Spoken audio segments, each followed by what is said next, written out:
The PCS studies में आपका स्वागत है। फ्रेंड्स, हम लोग डिस्कस कर रहे हैं 70th बीपीएससी मेंस एग्ज़ाम्स के लिए फ्री क्लासेस, जिसमें आज हम लोगों का टॉपिक है पॉलिटी का, जिसमें हम लोग डिस्कस करेंगे इंपॉर्टेंट टॉपिक्स जो पॉलिटी में आते हैं और उससे रिलेटेड क्लास नोट्स। फ्रेंड्स, हमारा ये क्लास चल रहा है यूट्यूब पे, जिसमें हम लोग डिस्कस करते हैं 70th बीपीएससी मेंस के लिए क्लासेस, जिसके लिए आपको कहीं भी किसी भी कोचिंग में 1 रुपया भी देने की ज़रूरत नहीं है। आप आराम से फ्री में यूट्यूब में क्लासेस कर सकते हैं और सारे का नोट्स आपको टेलीग्राम चैनल पे मिल जाएगा। ऑलरेडी हमारा जो एक्सपेक्टेड टॉपिक का लिस्ट था करीब 70 टॉपिक का, उसका टॉपिक लिस्ट और उस टॉपिक लिस्ट में जितने भी टॉपिक हैं उनके नोट्स पीडीएफ फॉर्म में, प्रिंटेबल फॉर्म में आपको टेलीग्राम पे प्रोवाइड कर दिया गया है। तो आप उसे डाउनलोड करके पढ़ सकते हैं कि इंपॉर्टेंट टॉपिक्स इस बार के एग्जाम्स के लिए क्या हैं और उनसे रिलेटेड नोट्स। फ्रेंड, ये हमारा प्लान है द पीसीएस स्टडीज़ का, जिसमें हम लोग इस प्लान के तहत डिस्कस कर रहे हैं टॉपिक्स को, जिसमें हमने 16 तारीख को यानी कि कल देख लिया था 68 बीपीएससी प्रीलिम्स का ट्रेंड एनालिसिस। उसके बाद 70th को हमने एक्सपेक्टेड टॉपिक लिस्ट भी देख लिया था। आज 18 तारीख है, 18 तारीख से हम लोग स्टार्ट कर रहे हैं पॉलिटी क्लासेस और उसके कंप्लीट नोट्स आपको मिल जाएंगे। 1 से 15 फरवरी तक हम लोग इकोनॉमिक्स और ज्योग्राफी के क्लास नोट्स देखेंगे यूट्यूब पे, जो हम लोग टॉपिक्स डिस्कस भी करेंगे और उसके नोट्स को टेलीग्राम पे अपलोड भी करेंगे। उसी तरह से 16 से 20 फरवरी को हम लोग साइंस एंड टेक्नोलॉजी को पूरे अच्छे से यूट्यूब पे डिस्कस करेंगे क्लासेस मेंस के लिए, और उससे रिलेटेड नोट्स भी टेलीग्राम पे अपडेट हो जाएगा।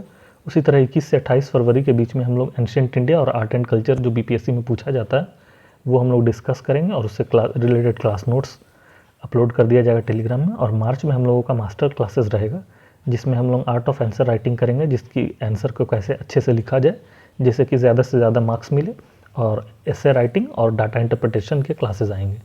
तो अगर आपको कंटेंट अच्छा लगेगा तो आप चैनल को सब्सक्राइब कर सकते हैं। फ्रेंड्स, ये 20 पेज का हैंड रिटन नोट्स है, जिसमें पिछले 10-20 सालों में बीपीएससी में जो क्वेश्चंस आते हैं उसमें जो मोस्ट प्रोबेबल क्वेश्चंस रहते हैं उनके टॉपिक्स और उनके सॉल्यूशंस हैं।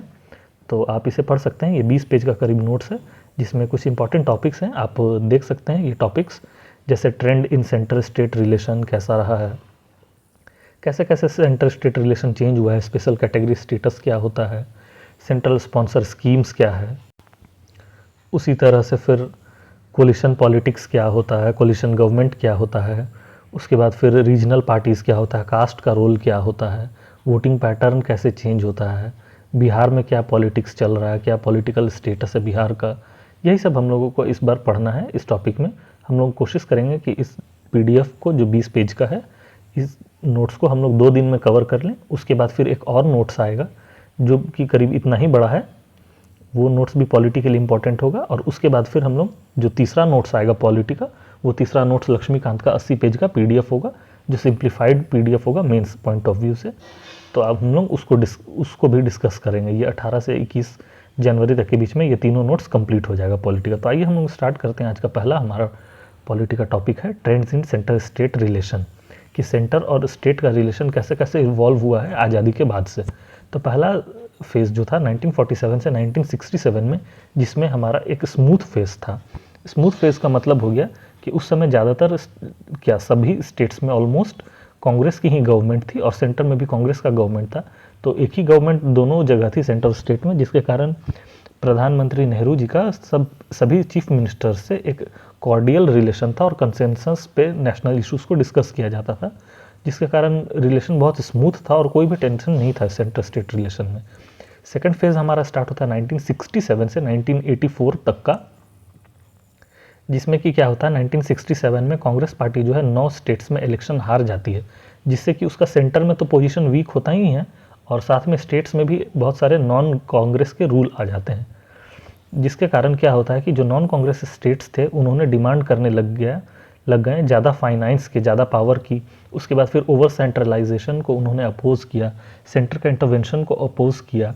उसी तरह से अब हम देखते हैं कि 1967 के बाद से सेंटर और स्टेट के बीच में बहुत सारे कन्फ्लिक्ट्स आने लग गए, जैसे कि गवर्नर के रोल पर, गवर्नर का अपॉइंट और डिसमिसल पे, प्रेसिडेंट रूल पे, इन सब पे कन्फ्लिक्ट आने लग गया। तो इन सब कन्फ्लिक्ट्स को सुलझाने के लिए कई सारे कमेटी और कमीशंस बनाए गए, जैसे कि फर्स्ट एआरसी यानी एडमिनिस्ट्रेटिव रिफॉर्म कमीशन, उसके बाद फिर राजमन्नार कमीशन, आनंदपुर साहिब कमीशन और वेस्ट बंगाल मेमोरेंडम।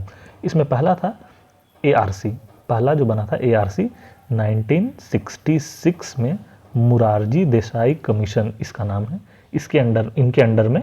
तो ये था एडमिनिस्ट्रेटिव रिफॉर्म कमीशन पहला। दूसरा जो कमीशन बना था वो था राजमन्नार कमीशन, जो कि बनाया गया था डीएमके गवर्नमेंट के द्वारा तमिलनाडु में। तीसरा जो था उसका नाम था अनंतपुर साहिब रिजोल्यूशन, जो कि पंजाब में बनाया गया था। और चौथा जो था उसका नाम था वेस्ट बंगाल मेमोरेंडम, जो कि बंगाल में बनाया गया था। तो आप इसे याद रख सकते हैं कि पहला अल्फ़ाबेट का लेटर होता है ए, यानी कि पहला जो कमीशन बनेगा वो एडमिनिस्ट्रेटिव रिफॉर्म कमीशन बनेगा। और उसके बाद RAW research and analysis wing जो इंडिया का है, उससे आप याद रख सकते हैं राजमन्नार कमीशन, अनंतपुर साहिब रिजोल्यूशन और वेस्ट बंगाल मेमोरेंडम। ये 4 कमीशंस बनाए गए सेंटर स्टेट रिलेशन को सुलझाने के लिए। उसके बाद तीसरा फेज़ हम देखते हैं 1984 के बाद वाला, कि 1984 तक में तो कांग्रेस को मेजॉरिटी मिल गई थी, लेकिन 84 के बाद वाला जो इलेक्शंस होते हैं उसमें हम देखते हैं कि कोलिशन पॉलिटिक्स हावी होने लगा। कोलिशन गवर्नमेंट बनने लग गई सेंटर में और रीजनल पार्टीज़ का रोल बहुत ज़्यादा बढ़ गया, जैसे कि DMK, RJD यानी कि राष्ट्रीय जनता दल, द्रविड़ मुन्नेत्र कज़गम, इनका रोल बहुत ज़्यादा होने लग गया, ना सिर्फ स्टेट्स में बल्कि ये जब सेंट्रल गवर्नमेंट के साथ जब अलायंस में आते थे तो ये सेंटर के भी बहुत सारे पॉलिसीज़ को इम्पैक्ट करने लग गए। और now national parties giving more importance to the role of regional parties in democratic function of states and centre, यानी कि रीजनल पार्टीज़ का रोल बढ़ने लग गया धीरे धीरे। और जब इस फेज़ में हम आए तो इस फेज़ में जब सेंटर स्टेट्स के इशू हुए उसे सुलझाने के लिए बना सरकारिया कमीशन 1983 में, सेकंड एडमिनिस्ट्रेटिव रिफॉर्म कमीशन 2003 या 6 में, उसी तरह से मदन मोहन पुंची कमीशन 2010 के बाद। तो ये कमीशंस बने इनसे सेंटर स्टेट्स के रिजोल्यूशंस को सुलझाने के लिए। इन सारे कमीशंस के रिकमेंडेशंस भी हम पढ़ेंगे जब हम लक्ष्मीकांत का पॉलिटिका नोट्स देखेंगे 80 पेज वाला, तो उसमें हम लोग इन कमीशंस के भी रिकमेंडेशंस को अच्छे से देखेंगे। उसके बाद आइए हम देखते हैं कि जो सेंटर स्टेट में रिलेशन जो होता है उसमें जो डिस्प्यूट्स होता है, जो इश्यूज़ क्रिएट होते हैं वो किस किस कारणों से होते हैं। तो पहला उसमें हम लोग देखते हैं स्पेशल कैटेगरी स्टेटस को लेकर के, जो कि बिहार और आंध्र प्रदेश हमेशा मांग करते रहते हैं। अभी इस बार के बजट में 2024-25 वाले बजट में हमने देखा कि बिहार को 59,000 करोड़ रुपए का एक्स्ट्रा पैकेज मिला है। क्यों? क्योंकि स्पेशल कैटेगरी स्टेटस को डिनाई कर दिया गया था सेंटर के द्वारा, तो फिर एक स्पेशल पैकेज दिया गया 59,000 करोड़ रुपए का बिहार को। उसी तरह से ये स्पेशल कैटेगरी स्टेटस क्या होता है, तो हम लोग देखते हैं कि 1969 में 5th फाइनेंस कमीशन जो बना था उसके तहत एक गडगिल फार्मूला नाम का एक फार्मूला था, उसके तहत ये दिया जाता है स्पेशल कैटेगरी स्टेटस। पहले 3 राज्यों को दिया गया, नागालैंड, असम और जम्मू एंड कश्मीर। उसके बाद टोटल धीरे धीरे करके 11 राज्यों को दिया गया, जिसमें से 7 नॉर्थ ईस्ट वाले, एक सिक्किम, जम्मू कश्मीर, उत्तराखंड और हिमाचल प्रदेश। इन 11 राज्यों को आप अगर इसे याद करना चाहें तो आप इस तरह से याद कर सकते हैं कि जो नॉर्थ ईस्ट के 7 और एक सिक्किम, और ये तीनों वो स्टेट्स हैं जो हिमालयन बाउंड्रिंग स्टेट्स हैं या फिर जिनका बॉर्डर चाइना से लगता है, ये 3 स्टेट्स का, और ये नॉर्थ ईस्ट प्लस एक सिक्किम, टोटल 11 राज्यों को स्पेशल कैटेगरी स्टेटस दिया गया। तो गडगिल फार्मूला क्या था जिसके तहत ये दिया जा रहा था स्पेशल कैटेगरी स्टेटस? तो वो फार्मूला 5 क्राइटेरिया पे बेस्ड था। पहला क्राइटेरिया था कि हिली या डिफ़िकल्ट टेरेन होना चाहिए, यानी कि पहाड़ी एरिया। दूसरा था कि पॉपुलेशन डेंसिटी बहुत कम होनी चाहिए या फिर ट्राइबल पॉपुलेशन ज़्यादा होना चाहिए। स्ट्रैटेजिक लोकेशन होना चाहिए, यानी कि बॉर्डर होना चाहिए। इकोनॉमी बहुत कमज़ोर होना चाहिए या फिर इंफ्रास्ट्रक्चर नहीं होना चाहिए। नॉन वायबल फाइनेंस, यानी कि पैसों की कमी होनी चाहिए उस स्टेट में। तो इन सभी कारणों को अगर हम देखें तो ये 11 जो स्टेट्स थे वो आपको दिखेगा कि ये सारे क्राइटेरिया को फुलफ़िल करते हैं, और बिहार जो है कुछ क्राइटेरिया को इसमें से फुलफ़िल नहीं करता है, जैसे हिली टेरेन वाला या फिर लो पॉपुलेशन डेंसिटी, ट्राइबल पॉपुलेशन वाला, स्ट्रैटेजिक लोकेशन वाला फुलफ़िल करता है। तो ये सब 1-2 कारण से बिहार को अभी नहीं दिया जा रहा है, लेकिन स्पेशल पैकेज दिया जाता है। तो यहाँ पे हम लोग देख लेंगे कि क्या क्या अगर फ़ायदा होता है स्पेशल कैटेगरी स्टेटस मिलने से, और उसके बाद हम लोग देखते हैं कि स्पेशल कैटेगरी स्टेटस क्यों नहीं अब दिया जाता है, ये बंद क्यों कर दिया गया। 14th फाइनेंस कमीशन का रिकमेंडेशन था कि स्पेशल कैटेगरी स्टेटस देने से अब कोई फ़ायदा नहीं है, इससे अच्छा है कि हम टैक्स डिवोल्यूशन बढ़ा दें। जो पहले 32% टैक्स दिया जाता था, सेंटर के पास जितना भी टैक्स कलेक्शन होता था उसका 32% स्टेट्स को दिया जाता था, उसे बढ़ाकर अब 42% कर दिया गया 14th फाइनेंस कमीशन में। और 15th फाइनेंस कमीशन में 41% प्लस 1% जम्मू एंड कश्मीर को दिया गया था 1%, और 41% सभी स्टेट्स को मिला करके। तो ये 14 और 15 फाइनेंस कमीशन का था, और इनका ये भी कहना था कि स्पेशल कैटेगरी स्टेटस को बंद कर दिया जाना चाहिए, क्योंकि इससे बहुत ज़्यादा प्रोग्रेस देखने को नहीं मिल रहा है। जिन स्टेट्स को भी ये कैटेगरी स्टेटस मिला उनमें बहुत ज़्यादा कोई डेवलपमेंट देखने को नहीं मिला, वो सिर्फ एक पैसा का वेस्टेज के टाइप से दिखा। और उसके बाद ये भी होगा कि पेंडोरा बॉक्स, यानी कि बहुत सारे स्टेट्स भी डिमांड करने लगेंगे, किसी एक को मिला तो बाकी सब भी डिमांड करने लगेंगे कि उन्हें भी चाहिए कैटेगरी स्टेटस, जैसे अभी बिहार और आंध्र प्रदेश में डिमांड हो रहा है। तो इसीलिए भी स्पेशल कैटेगरी स्टेटस को बंद कर दिया गया और कहा गया कि अगर हम स्पेशल कैटेगरी स्टेटस नहीं देते हैं तो एक कमीशन है जिसका नाम है रघुराम राजन कमीशन, तो उनका कहना था कि इसके जगह पे लीस्ट डेवलप्ड स्टेटस होना चाहिए, जो कि 10 इक्वली कैटेगरी पर होना, इंडिकेटर्स पे होना चाहिए, जैसे per capita income, education, health, poverty rate, female literacy, SC/ST population, urbanisation rate, इन सब के बेसिस पे एक हमें लिस्ट तैयार करनी चाहिए लीस्ट डेवलप्ड स्टेट्स का, और उन्हें कुछ फैसिलिटीज़ प्रोवाइड करनी चाहिए।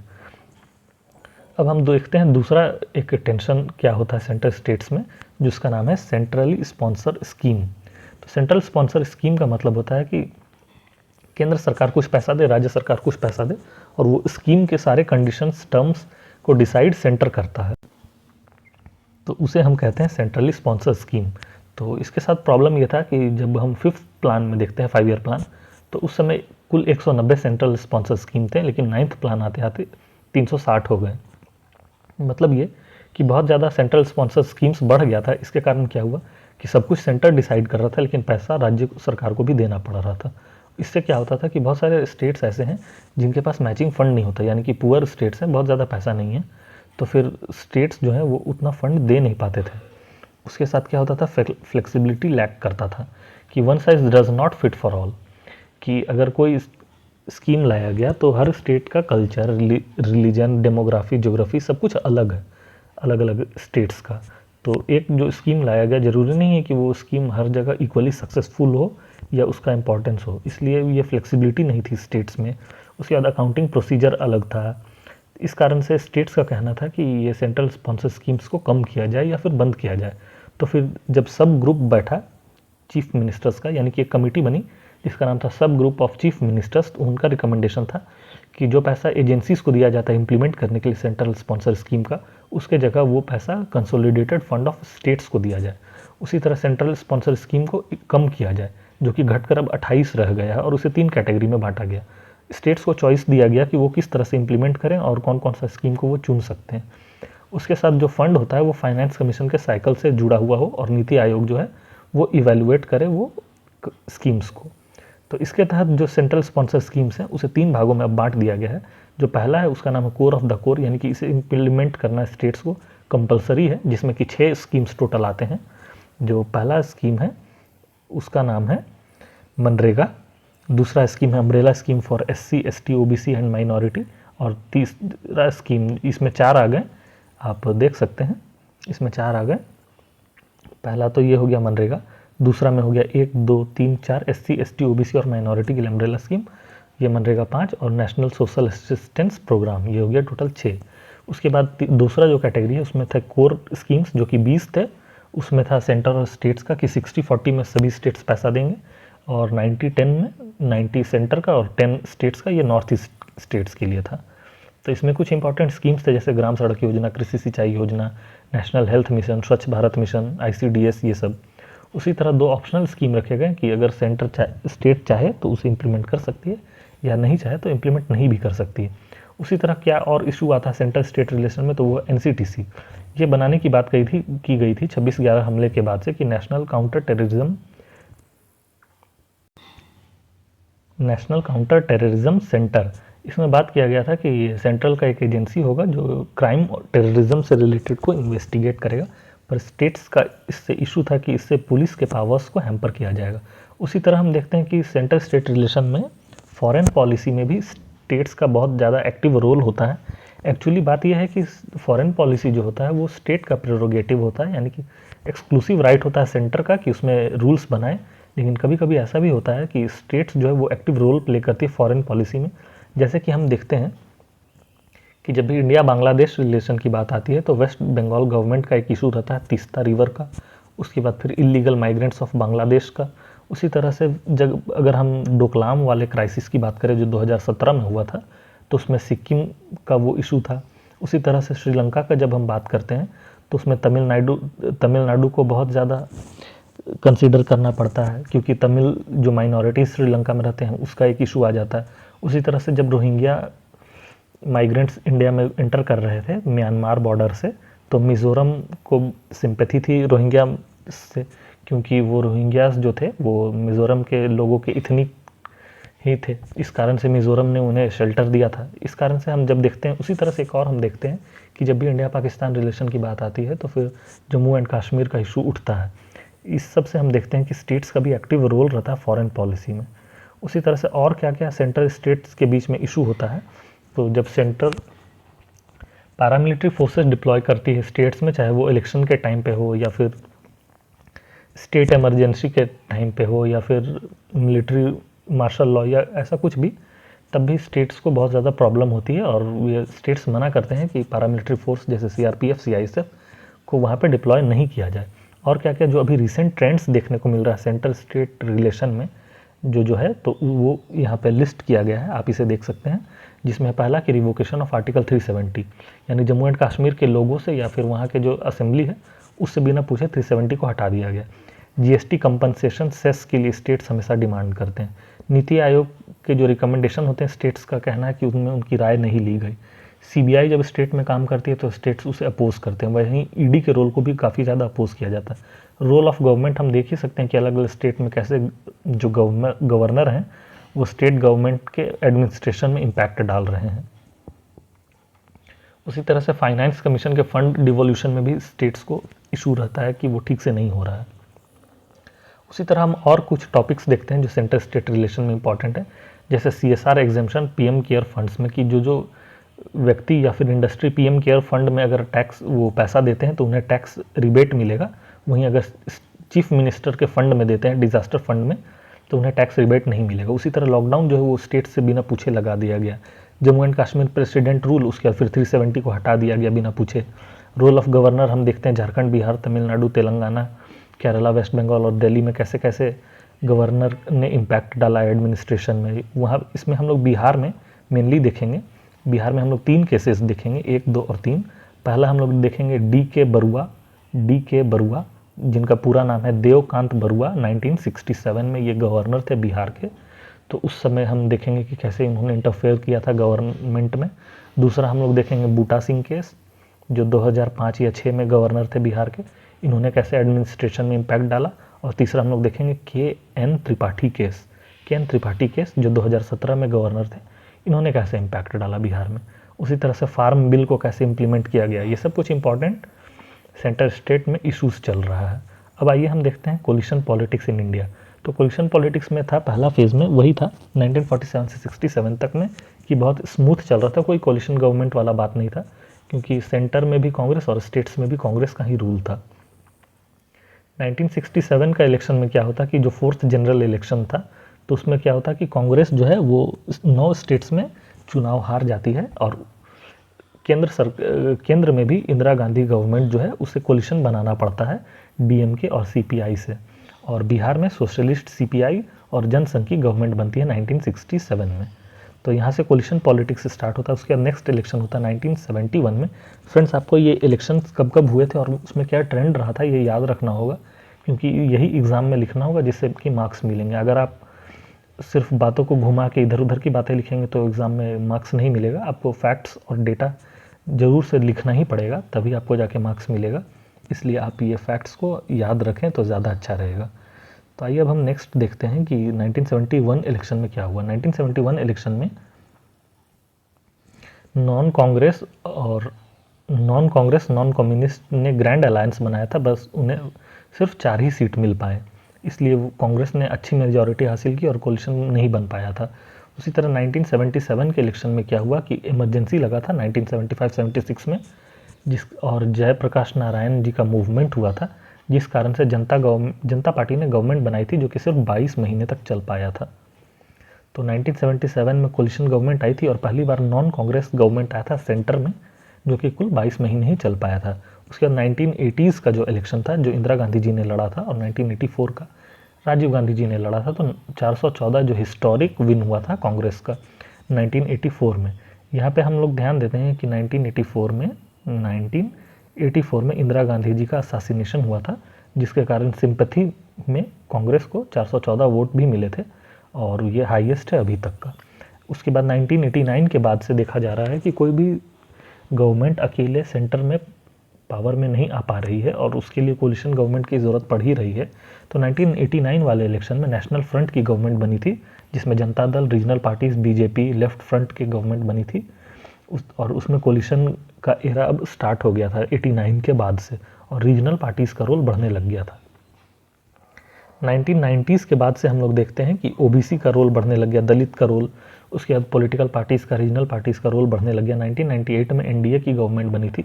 2004 से लेकर 2014 तक में यूपीए की गवर्नमेंट थी, प्रधानमंत्री श्री मनमोहन सिंह जी के अंडर में, और उसके बाद 2014 से मोदी जी के अंडर में।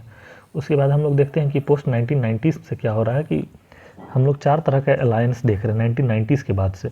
कुछ एक अलायंस हैं जो कांग्रेस के साथ हैं, जो कि अभी पहले था यूपीए और अभी है इंडिया अलायंस जो कांग्रेस के साथ में है। एक दूसरा है बीजेपी के साथ में जो था, पहले था नेशनल ये जनता गवर्नमेंट या जनता पार्टी के हिसाब से, अभी है बीजेपी के अंडर में एनडीए। तीसरा है लेफ्ट विंग के साथ में जो सीपीआई, सीपीआईएम, इन तरह के साथ में जो है कम्युनिस्ट गवर्नमेंट। और चौथा है जो इनमें से किसी के भी साथ में नहीं है, जैसे आम आदमी पार्टी। आइए अब हम देखते हैं कि क्या इनका कहना है कि मोस्ट ऑफ द पार्टीज़ का कंसेंसस है कि न्यू इकोनॉमिक पॉलिसी जो आया था देश में वो सही है, ओबीसी को एम्पावरमेंट होना चाहिए और रीजनल पार्टीज़ का रोल होना चाहिए सेंटर में। उसके बाद हम लोग देखते हैं कोलिशन पार्टी का ट्रेंड क्या था कि कंट्री जो अभी भी कोलिशन मोड में चल रहा है और कोई भी पार्टी अकेले अभी सरकार बनाने में पॉसिबल नहीं है। इसका हम एकदम लाइव एग्जांपल देख सकते हैं 2024 का लोकसभा इलेक्शन में हम लोग देखते हैं कि बीजेपी अकेले मेजॉरिटी में नहीं आ पाई। जो मेजॉरिटी था 272 लाने का, वो बीजेपी नहीं ला पाई, जिसके कारण बीजेपी को भी अलायंस बनाना पड़ा और एक कोलिशन गवर्नमेंट इस बार आई है। और इस कोलिशन गवर्नमेंट एनडीए में 2 जो हैं वो किंग मेकर बनकर उभरे हैं। पहला है जेडीयू और दूसरा है टीडीपी, तेलुगु देशम पार्टी, चंद्रबाबू नायडू जी के अंडर में, और जेडीयू नीतीश जी के अंडर में। अब कोलिशन पॉलिटिक्स होने का रीज़न क्या है कि कास्ट का रोल बढ़ रहा है, रिलीजन का रोल बढ़ रहा है as a pressure group. Diversity India में बहुत ज़्यादा है, जोग्राफिकली भी, सोशली, कल्चरली डाइवर्सिटी बहुत ज़्यादा है। रोल बढ़ रहा है लोकल इंपॉर्टेंस का कि लोकल इश्यूज़ को अगर केंद्र सरकार इंपॉर्टेंस ना दे तो वही लोकल इश्यूज़ को उठा के रीजनल पार्टीज़ जो है सेंटर में जब वो अलायंस बनाती हैं तो उन प्रॉब्लम्स को सॉल्व करने की कोशिश करती हैं, और इसी चलते कोलिशन पॉलिटिक्स होता है। उसी तरह से लिंग्विस्टिक डिबेट भी है कि लैंग्वेज को लेकर के स्टेट्स में रहता है। उसी तरह से रीजनल पार्टीज़ का भी डिफरेंस रहता है, regionalism, linguism, communism.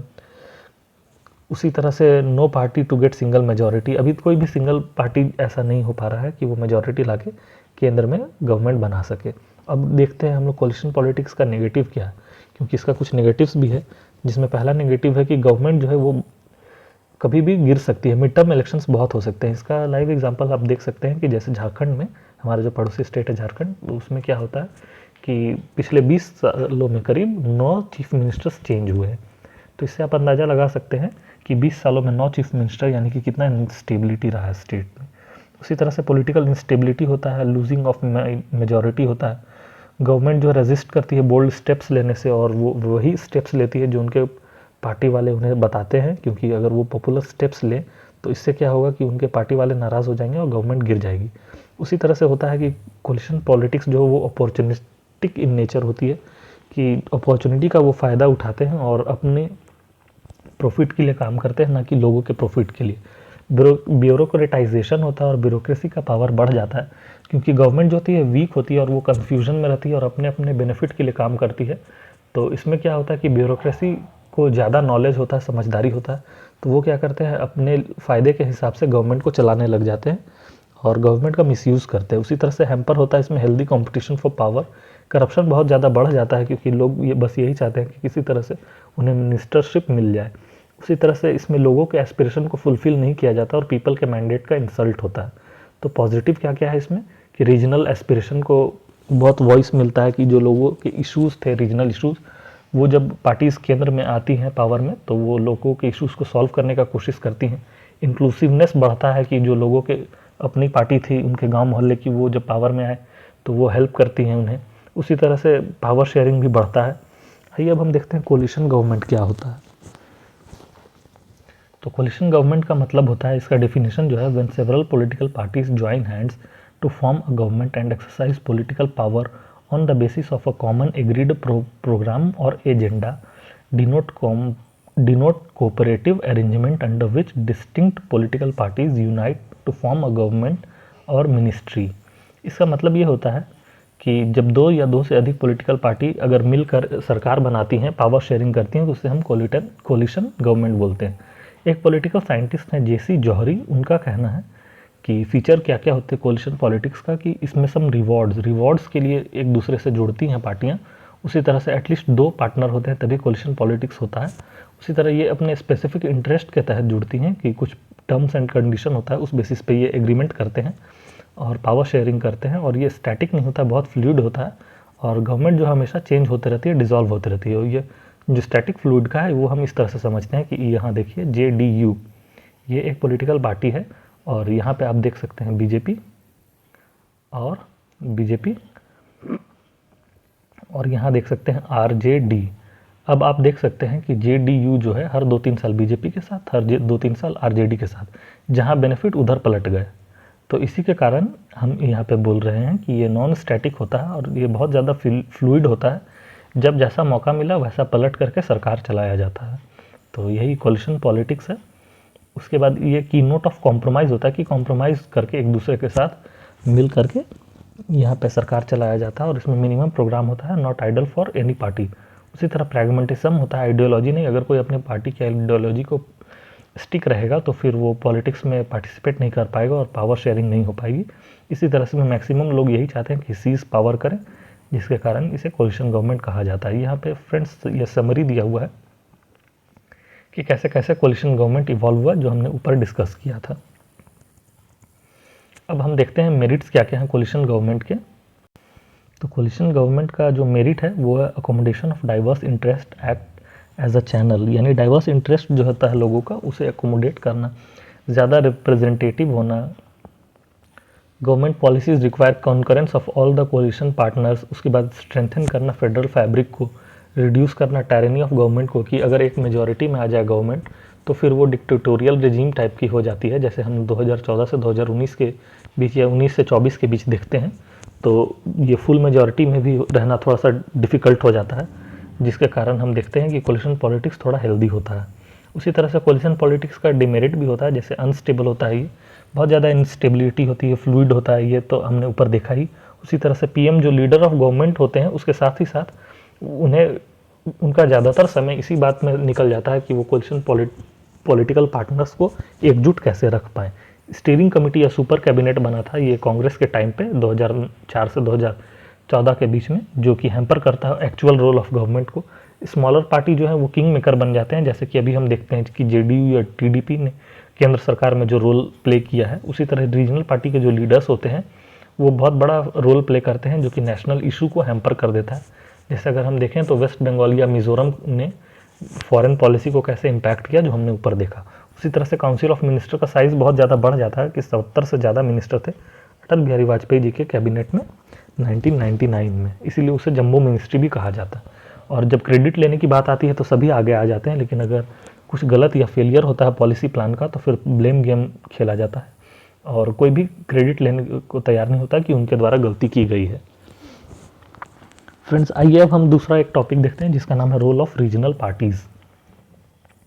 Role of regional parties में हम देखते हैं फीचर ऑफ रीजनल पार्टीज़, कि रीजनल पार्टीज़ का क्या फीचर होता है। तो ये within a particular state form होते हैं और एक स्पेसिफिक रीजन के इश्यूज़ को उठाते हैं। ये एक लिमिटेड रीजन तक ही लिमिटेड रहते हैं। उसके बाद ये रीजनल इंटरेस्ट को प्रमोट करते हैं, जैसे कि कल्चर, रिलीजन, लिंग्विस्टिक या इथनिक ग्रुप को। ये कंसर्न होते हैं लोकल रिसोर्सेज को एक्सप्लॉइट करने का और लोकल डिमांड्स को फुलफ़िल करने का। और उसी तरह से इनका फोकस होता है लोकल इश्यूज़ पे कैप्चर करना स्टेट या सेंटर में पावर को और अपने लोकल इश्यूज़ को सॉल्व करना। इसके कैटेगरी जो होती है मेजरली 4 तरह की इसकी कैटेगरी होती है। पहला वो कैटेगरी है जो कि एक रीजन या कल्चर या इथनिसिटी पे बेस्ड होते हैं, जैसे कि Akali Dal, DMK, AIDMK, TDP, JMM, Assam Gana Parishad, Mizo national front. ये ऐसे पॉलिटिकल पार्टीज़ है जो अपने रीजन के, अपने एरिया स्पेसिफिक या इथनिसिटी से स्पेसिफिक जो इश्यूज़ है उसके बेसिस पे ये पॉलिटिक्स में आए हैं और ये चाहते हैं कि इनकी ये जो इश्यूज़ हैं या डिमांड्स हैं उसे फुलफ़िल किया जाए। उसी तरह दूसरा जो कैटेगरी होता है रीजनल पार्टीज़ का, वो होता है all India outlook but lack national electoral base. All India outlook but lack national electoral base, इसमें आते हैं लोक दल, समाजवादी पार्टी, एनसीपी, आम आदमी पार्टी। इसका मतलब ये होता है कि ये चाहते तो हैं कि ऑल इंडिया पॉलिटिक्स में आए या फिर सभी जगह अपने कैंडिडेट्स को खड़े करें और वहाँ से इलेक्शन जीतें, ऑल इंडिया पार्टी बने, पर इतना ज़्यादा इनका पॉपुलैरिटी नहीं है और सपोर्ट बेस नहीं है। उसके बाद आता है एक थर्ड कैटेगरी जिसमें होता है formed by split of national parties, यानी नेशनल पार्टीज़ की ही ये पार्ट थे, पर बाद में कुछ डिफरेंसेस के कारण ये नेशनल पार्टी से अलग होकर खुद का अपना एक पार्टी बनाए हैं। जैसे बंगला कांग्रेस, केरला कांग्रेस, बीजेडी यानी बीजू जनता दल, समता पार्टी, तृणमूल कांग्रेस, ये सब नेशनल पार्टी के यानी कांग्रेस के ही हिस्सा थे पहले, पर बाद में इन्होंने कुछ डिफरेंसेस के कारण अपना अलग पार्टी बनाया। और चौथा कैटेगरी आता है formed by individual leaders on basis of charismatic personality, यानी कि कुछ ऐसे नेता थे जो कि बहुत ज़्यादा पॉपुलर थे, तो उन्होंने अपनी पॉपुलैरिटी के बेसिस पे अलग पार्टी बनाई। जैसे लोक जनशक्ति पार्टी रामविलास पासवान जी के द्वारा, हरियाणा विकास पार्टी, कांग्रेस जे एक्सेट्रा। अब रीजनल पार्टीज़ क्यों बनती हैं या रीज़न क्या है इनके राइज होने का, तो कल्चर या इथनिक पॉपुलर जो इश्यूज़ होते हैं उनके बेसिस पे, जो प्लूरलिज्म है इंडिया में उसके बेसिस पे, इकोनॉमिक डिस्पैरिटी यानी कि जो डेवलपमेंटल डेफिसिट होता है अलग अलग रीजन में, उसको उस इशू को लेकर के, या फिर desire two of certain section कि कुछ सेक्शन ऐसे हैं जो अंडर रिप्रेजेंटेड हैं, तो वो चाहते हैं कि उनका भी रिप्रेजेंटेशन हो पॉलिटिक्स में, इस कारण से कुछ का पर्सनल इंटरेस्ट होता है पॉलिटिक्स में इसके लिए, या फिर नेशनल पार्टी का फेलियर कि वो रीजनल एस्पिरेशन जो है उसे पूरा नहीं कर पाएँ, तो फिर रीजनल लोग जो है वो आगे आकर के रीजनल पॉलिटिक्स में इन्वॉल्व होकर अपने एस्पिरेशंस को फुलफ़िल करना चाहते हैं। रीऑर्गेनाइजेशन ऑफ स्टेट्स के कारण भी लैंग्वेज के बेसिस पे हुआ। उसी तरह से कैरिस्मेटिक पर्सनालिटी जो है, जैसे बीजू जनता दल में नवीन पटनायक और उनके पिताजी बीजू पटनायक। उसी तरह फैक्शनल फाइट्स होता है, अगर एक पार्टी है उसमें दो लीडर्स में आपस में नहीं बनती है तो अलग अलग पार्टी बना लेते हैं। उसी तरह से एब्सेंस ऑफ स्ट्रॉन्ग अपोजिशन अगर नहीं रहता है सेंट्रल लेवल पे, तो उसके कारण रोल ऑफ कास्ट और रिलीजन के कारण, एलिनेशन एंड डिसकंटेंटमेंट के कारण। उसी तरह ये इनका रोल क्या होता है, तो ये प्रोवाइड करते हैं better governance, stable government, pass कर poses challenge to one party system, यानी कि डिक्टेटोरियल रिजीम जो बन जाती है सिंगल पार्टी को, उससे चैलेंज करते हैं। Strong impact on nature and course of centre state relation, centre state relation को में जो टेंशन आता है वो रीजनल पार्टीज़ के कारण ज़्यादा आता है कि ये अपने रीजनल एस्पिरेशन को सेंटर को डिमांड करते हैं कि उसे फुलफ़िल किया जाए। उसी तरह से मेड पॉलिटिक्स मोर कॉम्पिटिटिव बनाने का ये काम करते हैं, लोगों की चॉइस बढ़ाते हैं कि वोटर्स जो है उनका चॉइस बढ़ जाता है कि वो किस पार्टी को वोट दें, ज़्यादा से ज़्यादा लोग खड़े होते हैं इलेक्शन में, पॉलिटिकल कॉन्शियसनेस बढ़ता है, पॉलिटिसाइजेशन होता है पब्लिक का। उसी तरह से डिक्टेटोरियल टेंडेंसीज़ को कम करते हैं, कंट्रीब्यूट करते हैं पार्लियामेंट्री डेमोक्रेसी के सक्सेस में, एक्सपोज करते हैं partisan role of governor in states, जैसे कि चीफ गवर्नर का जो रोल होता है स्टेट में उसे ये एक्सपोज करते हैं कि वो कैसे सेंटर के डायरेक्टिव्स पे काम कर रहे हैं, ना कि वेलफेयर ऑफ स्टेट के लिए। उसी तरह से नेशनल पॉलिटिक्स में ये इंपॉर्टेंट रोल प्ले करते हैं। साथ ही साथ अगर ये रीजनल पॉलिटिकल पार्टीज़ आते हैं तो इसमें कुछ इश्यूज़ भी क्रिएट होता है, जैसे कि रीजनल इंटरेस्ट को प्रमोट करते हैं, जिससे कि क्या होता है, नेशनल इंटरेस्ट हैम्पर होता है। ये अपने रीजनल एस्पिरेशन को इतना ज़्यादा डिमांड करने लग जाते हैं कि जैसे नेशनल इंटीग्रेशन हैम्पर होने लगता है। इनकरेज करते हैं regionalism, casteism, linguism, communism, tribalism.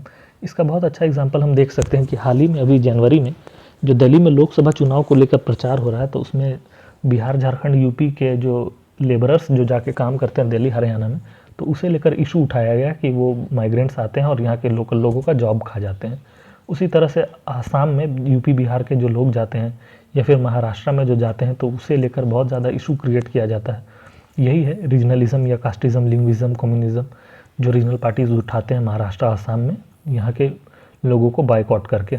उसी तरह से ये है responsibility for inter state water disputes या फिर जो बॉर्डर डिस्प्यूट होता है। इसका बहुत अच्छा एग्जांपल है बेलगावी, जो कि अभी कर्नाटका में है। इसे लेकर पिछले साल महाराष्ट्र और कर्नाटका में बहुत ज़्यादा इशू हुआ था कि बेलगावी को महाराष्ट्र में मिलाया जाए। उसी तरह से करप्शन बढ़ता है, नेपोटिज्म, फेवरेटिज्म, ये सब बढ़ता है रीजनल पॉलिटिक्स के हिसाब से, और ये फोकस करते हैं पॉपुलर स्कीम्स में, जिसके कारण क्या होता है कि गवर्नमेंट में करप्शन बढ़ता है, इकॉनमी में स्ट्रेन पड़ता है, और डिसीजन मेकिंग जो होता है वो बहुत पुअर हो जाता है। फ्रेंड्स, अब इसमें टोटल 10 पेज बचा है वोटिंग बिहेवियर से लेकर के, जिसे हम कोशिश करेंगे कि अब हम इसे नेक्स्ट क्लास में करो, क्योंकि फिर ये वीडियो 1 घंटा से ज़्यादा लंबा हो जाएगा तो फिर बहुत बोरिंग हो जाएगा। इसलिए अब हम चाहते हैं कि इस नेक्स्ट लेक्चर में इसे कवर किया जाए, यानी कि कल। तो हम लोग कल देखेंगे वोटिंग बिहेवियर कैसे कैसे इम्पैक्ट होता है इस पे भी। फ्रेंड्स, ये जितने भी टॉपिक्स हैं, आप अगर बीपीएससी के PYQ को देखेंगे या फिर अगर आपके पास KBC नैनो बुक होगी तो आप उसमें देखेंगे तो आपको पता चलेगा कि इन सारे टॉपिक्स से बीपीएससी में प्रीवियस ईयर में क्वेश्चंस पूछे गए हैं और ये वही सब टॉपिक्स के सॉल्यूशन है। ये मैंने खुद से वही PYQ को एनालिसिस करके ही बनाया है कि पिछले साल जो जो क्वेश्चन पूछे गए हैं उसी के बेसिस पे ये सारा नोट्स बनाया गया है। तो आप इसे अच्छे से पढ़ सकते हैं क्योंकि इससे क्वेश्चन पिछले बार भी पूछे ही गए हैं। तो हम नेक्स्ट क्लास में देखेंगे वोटिंग बिहेवियर। उसके बाद बचेगा कास्ट का इंडिया के पॉलिटिक्स पे क्या रोल है। उसके बाद फिर हम देखेंगे कि पेंडेंसी ऑफ केसेस कितने हैं जुडिशियरी में। उसके बाद बिहार पॉलिटिक्स में हम एंटर करेंगे तो देखेंगे कि बिहार पॉलिटिक्स में कास्ट का क्या रोल है, कैसे कैसे ट्रेंड इमर्ज हुआ अलग अलग टाइम पे। उसके बाद फिर हम लोग देखेंगे कि कास्ट का बिहार के पॉलिटिक्स में क्या रोल है, दूसरा पार्ट देखेंगे। उसके बाद फिर हम लोग देखेंगे नीतीश कुमार जी का अचीवमेंट क्या क्या रहा है। इससे भी एक क्वेश्चन आ चुका है बीपीएससी के मेंस एग्ज़ाम में। उसके बाद हम लोग देखेंगे कि कुछ इंपॉर्टेंट डाटा जो एग्ज़ाम्स के लिए हमें याद रखना ही चाहिए ताकि एग्ज़ाम में ज़्यादा से ज़्यादा मार्क्स आ सके। तो फ्रेंड्स, ये कुछ 10 पेज का नोट्स बच गया है जो हम लोग कल डिस्कस करेंगे, नहीं तो वीडियो बहुत ज़्यादा लंबा हो जाएगा। और उसके बाद फिर ये कल ख़त्म हो जाने के बाद पॉलिटी का एक और इसी तरह का नोट्स आएगा, वो भी 2 दिन चलेगा। और फिर तीसरा जो नोट्स आएगा वो रहेगा लक्ष्मीकांत का 80 पेज का जो समरी है वो, उसे भी हम लोग यूट्यूब पे डिस्कस करेंगे। और ये पूरा पॉलिटी जो है ये आज का ये एक नोट्स रहेगा, दूसरा नोट्स एक और रहेगा और तीसरा जो लक्ष्मीकांत का, वो तीनों कुल मिलाकर 31 जनवरी तक हम लोग बीपीएससी मेंस के लिए कंप्लीट कर लेंगे। यूट्यूब पे भी और इसे टेलीग्राम पे भी अवेलेबल करवा दिया जाएगा, जिससे आप आसानी से पढ़ के अच्छे से एग्ज़ाम को क्लियर कर सकते हैं। Thanks for watching the PCS study. अगर आपको कंटेंट अच्छा लग रहा हो तो आप सब्सक्राइब करके शेयर भी कर सकते हैं। और अगर आपको ये नोट्स चाहिए तो आप ये टेलीग्राम चैनल पे ज्वाइन करके और इस नोट्स को डाउनलोड भी कर सकते हैं। Thanks for watching the PCS studies. Thank you.